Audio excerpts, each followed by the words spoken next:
College के एक शांत और प्रतिष्ठित परिसर में 5 लड़कियां रहती थीं, जिनके बारे में कोई नहीं जानता था कि वे दरअसल खौफनाक हथियारिनें थीं। वे मिलकर एक के बाद एक कॉलेज के लड़कों को अपने शिकार बनाती थीं। उनकी दोस्ती और मासूम चेहरों के पीछे छुपी थी एक खौफनाक सच्चाई। उन्होंने अपने अत्याचार से कई छात्रों की जान ली थी, परंतु कोई भी उनके अपराधों का पता नहीं लगा सका था।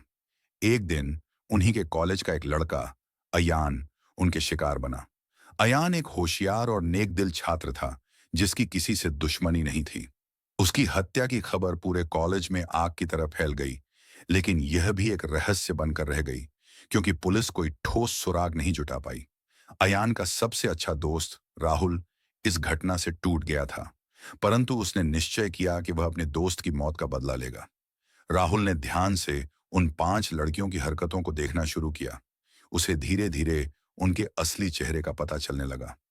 वह समझ गया कि ये हत्याएं इन्हीं लड़कियों के इशारे पर हो रही हैं, लेकिन अकेले उनका सामना करना आसान नहीं था।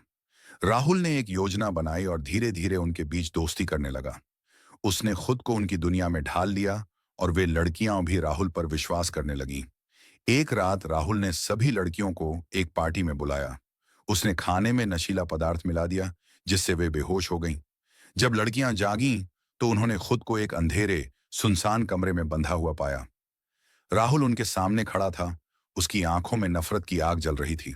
तुम लोगों ने मेरे सबसे अच्छे दोस्त को मुझसे छीन लिया। अब मैं तुम्हें वही दर्द महसूस करवाऊंगा। राहुल की आवाज में गुस्सा और दुख साफ झलक रहा था। राहुल ने उन्हें एक एक करके उसी क्रूर तरीके से मारा, जैसा उन्होंने अयान और बाकी लड़कों के साथ किया था। उसकी हर हरकत बदले की आग से प्रेरित थी। जब अंतिम लड़की का अंत हुआ, राहुल ने एक ठंडी सांस ली और बाहर निकल आया। लेकिन बाहर आते ही उसे महसूस हुआ कि वह भी अब वही बन चुका है जिससे वह लड़ रहा था, एक हत्यारा।